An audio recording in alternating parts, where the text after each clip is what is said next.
What is productive and unproductive labor? The answer can vary depending on who you ask, what their particular viewpoint of the subject is, including ideological biases. Traditionally, it has been what Marx considered to be what produces surplus value, allowing capital to accumulate. He noted that it didn't matter what was produced, service or physical commodity, nor did it matter if it was socially useful at all. What mattered was that it allowed the capitalists to accumulate. This distinction between productive and unproductive labor has nothing to do with either the particular speciality of labor or with the particular use value in which it is incorporated. Many services can be considered productive as they are sold as a commodity on the market, or they add value to a commodity. They have exchange value based on a socially necessary labor time, adding new surplus value, and therefore productive. An actor appearing in a movie is considered productive labor because their skills are what makes the commodity, the movie, have a use value, people's enjoyment. The enjoyment that people get out of it, which they pay for. The movie is a commodity produced by the actor, sold by the capitalist. On the other hand, an actor who appears in a commercial advertising a product cannot be considered productive. They add nothing to the production process, thus creating no use or exchange value. It only aids in the selling of the good that has already been produced. Guglielmo Carcetti says, "The category services only confuses the matter and should be dropped. A service is nothing more than the useful effect of a use value, be it of a commodity or be it of labor," according to Marx. Therefore, services encompass productive labor, hotels, entertainment, and unproductive labor, advertising, market research. However, we must understand what Marx considered to be unproductive labor during his time. This was mainly services provided to the upper classes, luxuries, and necessary apparatuses for resolving conflicts between private interests and national interests, this mostly being law enforcement and the civil judicial system. But they are always supposed to be kept to a minimum and as low a cost as possible. Often those services can be sold as a commodity themselves. Instead of having a servant who merely performs a task for a rich capitalist, he instead works for a capitalist who contracts his labor to another capitalist. In doing so, the labor in this case is considered productive because it produces a surplus value. When a capitalist hires a tutor for their children, there is no profit. When he hires one to work in a private school, it allows him to accumulate value. This distinction is key to understanding what is productive and what is not in capitalist production and accumulation. Unfortunately, Marx later seems to contradict himself in Capital. He used it in a different context. He noted that the use of such labor was necessary to the production process despite not creating any value.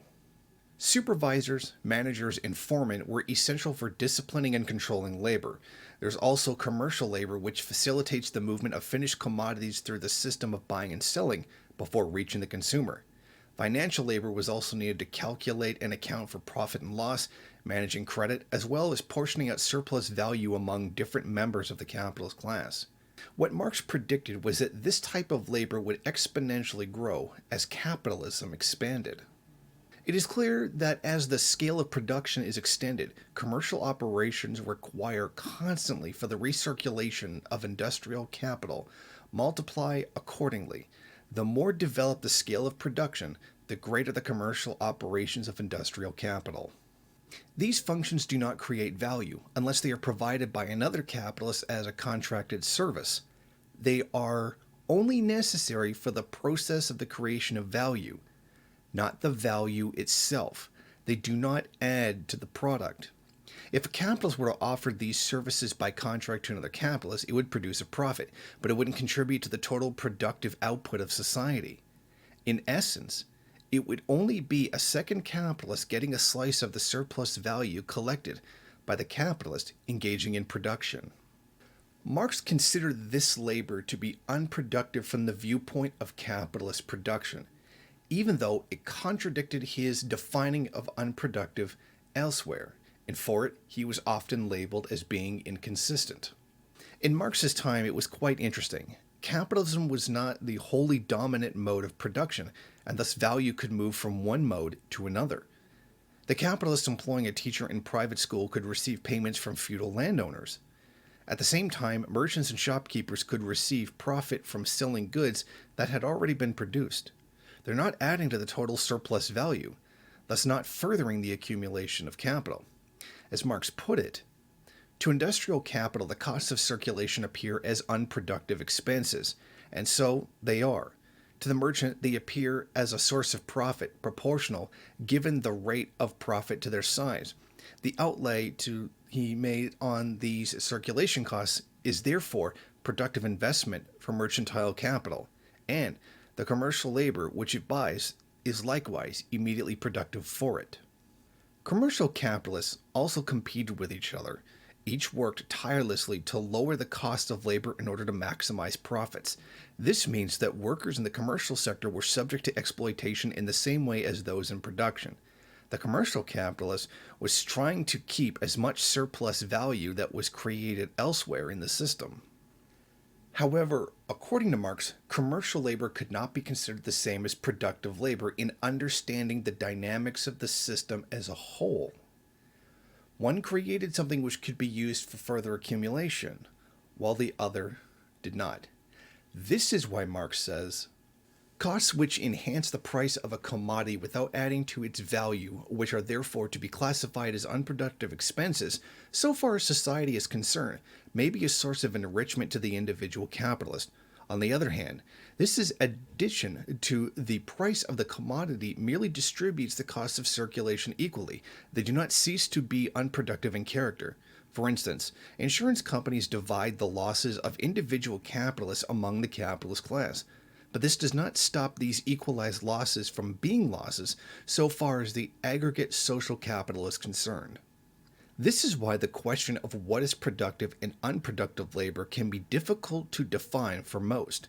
Many have no concern for it at all. However, once we view it from the standpoint of what creates accumulation and what doesn't, the implications become gigantic. What is productive in terms of surplus value for one capitalist is not necessarily productive in adding to the total surplus value available to capital in general for accumulation. This is tremendously important for understanding the dynamics of the system. Thank you for watching. If you like this program, then please head over to my Patreon page and set up a monthly donation. It's your donations that keep this program running. Also, if you would like, please rate, comment, subscribe, and share in various social media.